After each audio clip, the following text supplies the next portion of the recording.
Christine Frischman. She's not even in the music biz anymore, I think. Poundcake would have been in diapers when this was getting played, right? He might not have been alive at all. I would have been in diapers. This would have been 93. Were you born, Poundcake? 92? 92. Okay. All right, well, then you would have been a baby. Let me ask you this. Do you think that you were a baby between 92 and 93? No, I just popped out of the womb and just was in the know. And he got immediately de-pantsed by his mom. He was just eating chips in a bottle, and he got made it. But back then it was called de-diapered, but still, a lot of fun. C-section, baby. Mm-hmm. Do you have a rock fact for us today, by the way? Of course you do. Trivia. Boy, I'm stuck on rock facts. Sorry. Poundcake's rocked. Once I dig my heels into something, Poundcake's rock trivia calendar that Bill got him for Christmas. First couple of days, we were re-asking him the question at the end of the show to see if he was paying attention, but I think he became so focused on paying attention to it that it kind of burned itself out quickly. It was the Omicron of bits here on the show, if you will. What is today's rock trivia? Okay, well, which Led Zeppelin album was recorded while Robert Plant was in a wheelchair recuperating from a 1975 auto accident? There's a hint in there. If you know which Zeppelin album was post-1975, this would have been towards the end of their run, because Bonham died in 80, I think. Yep, so A, B, C, or D. So we got A, Physical Graffiti, B, Presence, C, House of the Holly. Say that again. House of the Holy, sorry. House of the Holy. It was like that was their Christmas album, House of the Holy Jolly Christmas. Sorry, House of the Holy. Houses of the Holy. And then D, In Through the Outdoor. I'm gonna say either Presence or In Through the Outdoor. I'm gonna say, I'm not a Zeppelin scholar. I like them a lot, but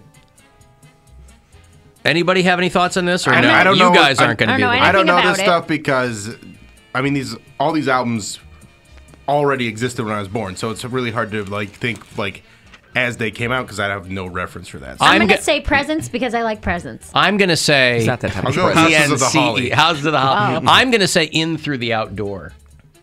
Well, Mary's actually correct. It's Presents. And I guess because the wrong presents. I picked the wrong one. Yeah, Presence. I think that was their last one before Bonham died. So, speaking of making choices between two things, let me play this here for you. A lot of people are calling this guy a genius. I think it's kind of a dick move, but it still made me laugh. This guy who presented his wife for Christmas with 2 sets of diamond earrings, except one of them was CZ. One of them was fake. And she would pick one, and the other one would be returned.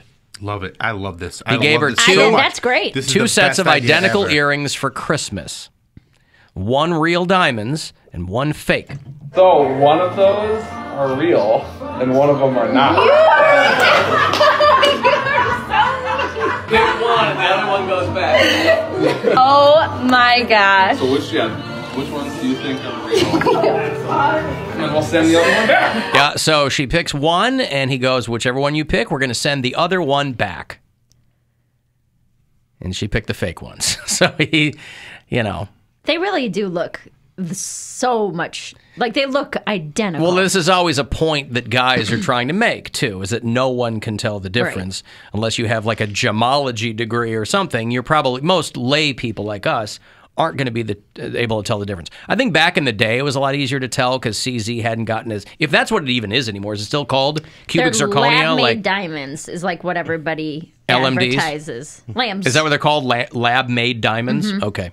Impossible diamonds? Yeah.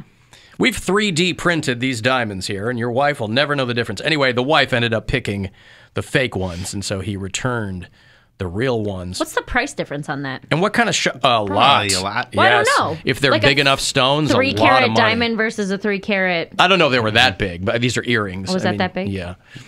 3 carats is big, yes. But, yeah, the wife couldn't tell the difference, so he took the other ones back. Good for him. I guess I didn't realize that, like, you could I guess you can return return diamond anything. earrings to a jewelry store, get your money back. A 3-carat cubic zirconia ring is $190. And how much is a 3-carat More than that. diamond ring? I mean, this is from diamonds.pro. I don't know what that is, but it's, for instance, a pros. 3-carat cubic is $190. I didn't even know .pro was a thing. Yeah, I don't know. Diamonds.pro. Anyway, they've gotten 5 million views on that video.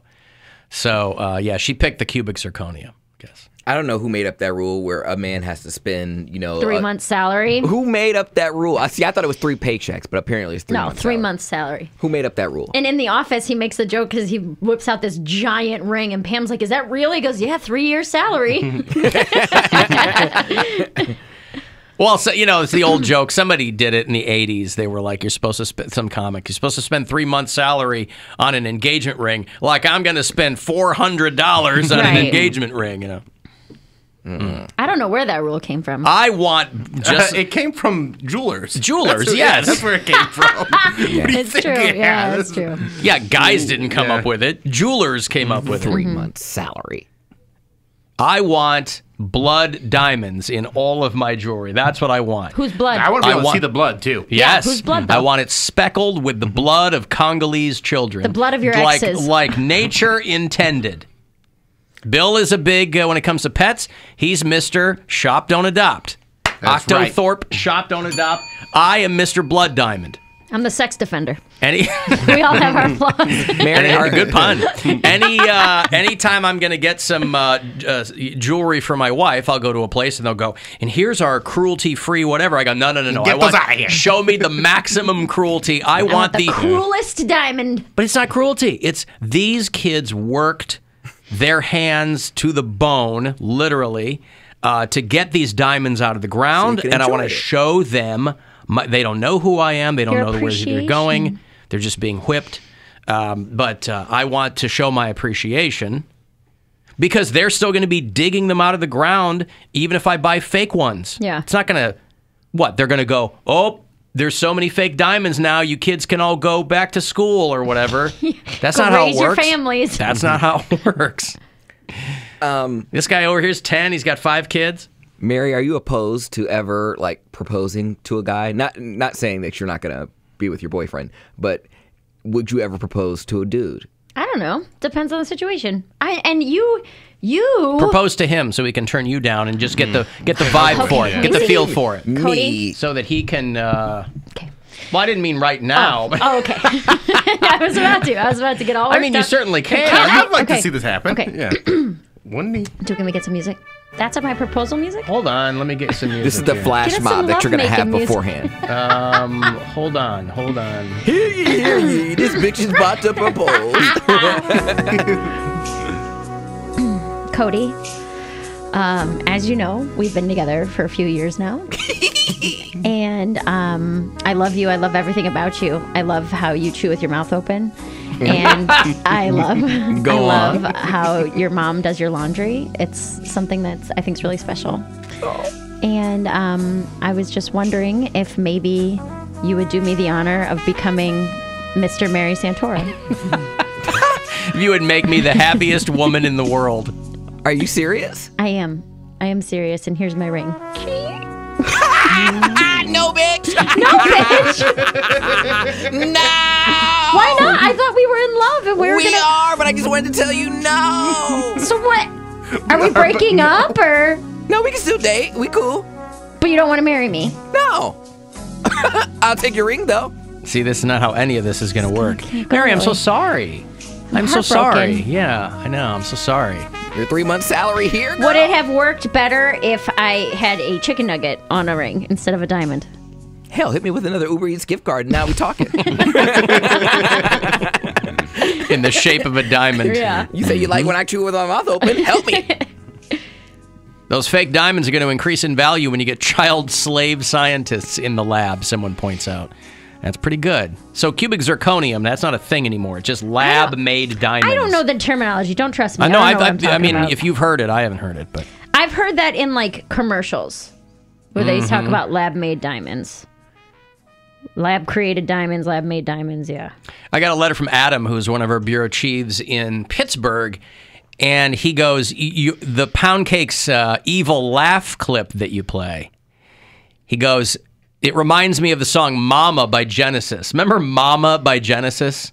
I don't think I do. It's I think it's the biggest hit they ever had in the UK. I don't know if they still do it live. A lot of people said it was a song about incest. I don't think that's what it is. But there's a part in the song Mama by Genesis where Phil Collins is going, ha ha ha. He's got like this creepy laugh. No, I won't hurt you, mama, but it's getting so hard.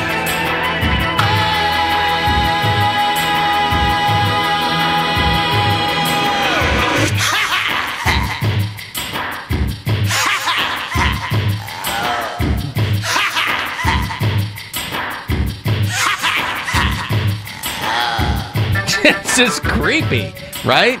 Yeah, it's weird. Yeah. This was a hit? Yeah, Mama was a big hit Wow. for Genesis, yeah. Because it sounded very dissimilar to their other things. It had like Okay. hard drums in it, and here's the Poundcake version. Oh, God.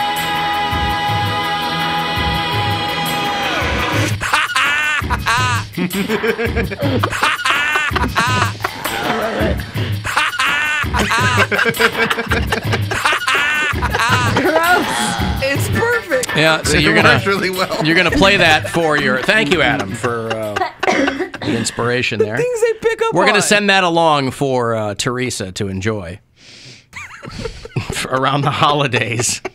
So stupid. Mama, yeah.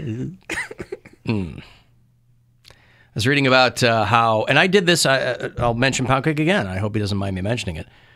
But I was reading an article on how Thomas Edison, anytime he had someone come in who was trying to get a job with what his consortium was doing at the time, he made job applicants eat soup.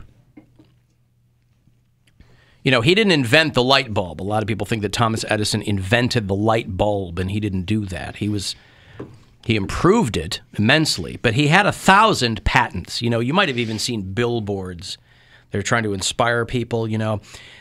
Thomas Edison didn't have, he didn't fail 1,000 times. He learned 1,000 things that didn't work on Learned his 1,000 way to ways on not to make a light bulb. There you go. On his way to success. But he had patents for alkaline batteries, the phonograph, the motion picture camera. You know, Thomas Edison was a pretty prolific guy, obviously. And so when he would have somebody come in to interview with him for a potential job, he had a little thing that he would do to weed out people that he saw as maybe unfit for the job. And he would serve them soup during the job interview. And then he would watch how they ate it. And if somebody immediately reached for the salt or the pepper, he thought that was a sure sign that they were too based in assumptions rather than asking questions. You know, you see people just in regular life, you'll see people when they're served food, they immediately go for salt and pepper. They don't know what it tastes like at all. My roommate did that in college. I hated it. I told her, I'm like, you don't even know if this needs salt. And Yeah. her thing was everything needs salt. I was like, how bad was your parents' cooking? Like that Yeah. everything needs salt. Everything needs salt. There was no seasoning. Poundcake says it. No seasoning. Yeah, likely. ain't got no seasoning. So, yeah, but I was laughing when I was reading that because that's when Poundcake first sat down with me interviewing for the internship here on the show. I made him do that. I made him eat soup. And he got the job. Yeah. Wow. Yep. Well, it turns out he was a slurper. I thought he was. I had the salt and the pepper there, Who could have predicted that? and you know, he was a gargler too.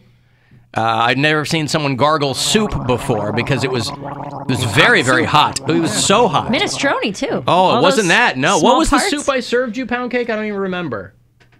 Chicken noodle? No, it was Irish wedding soup, I think. Irish wedding. Potatoes whiskey instead of base, meatballs. yeah. Trying to think of my Yeah. soups. I don't That's remember. right. I was trying to throw him off. He goes, I've had Italian wedding soup. I go, no, this is Irish wedding soup. It's just a bowl of Lucky Charms and hot liquid.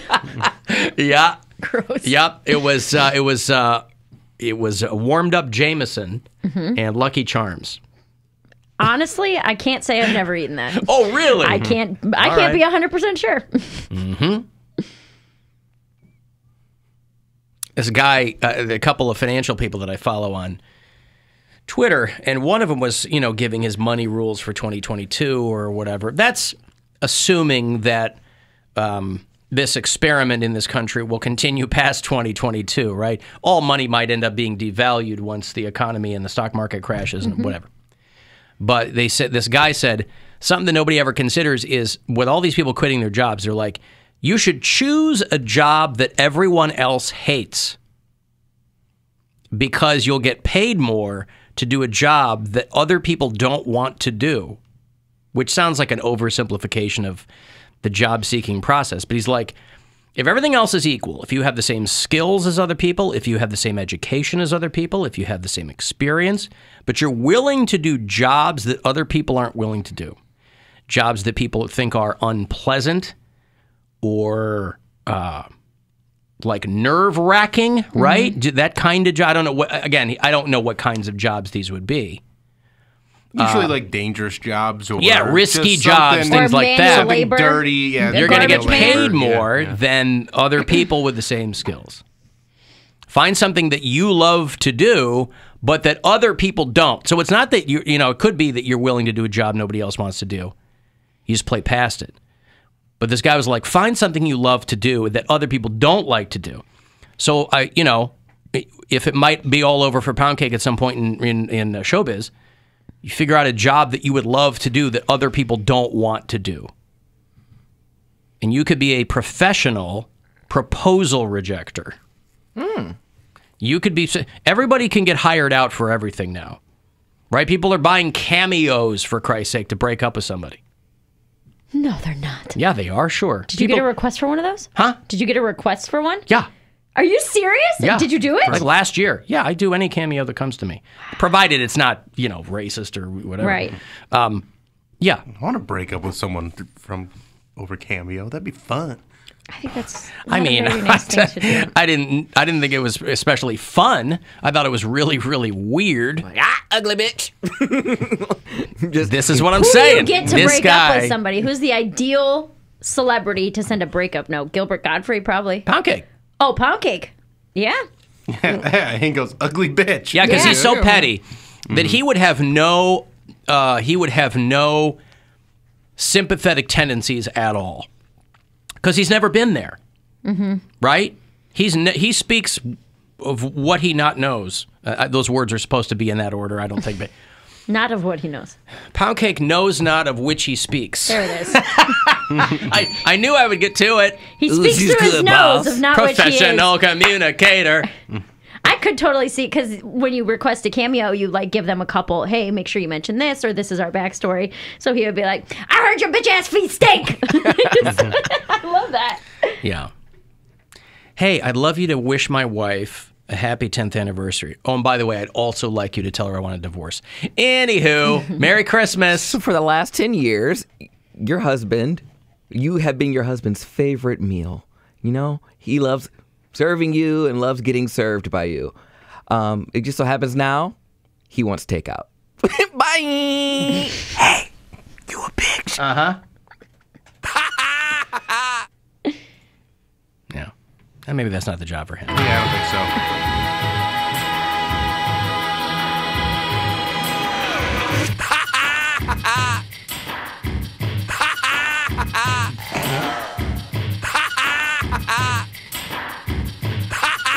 Oh, I'm told that song's about a young man and a prostitute. Okay, well, that makes sense. I guess he calls the prostitute mama. I don't know, maybe. Or he's singing to his mama about a hooker. I don't know. Anyway, something to think about.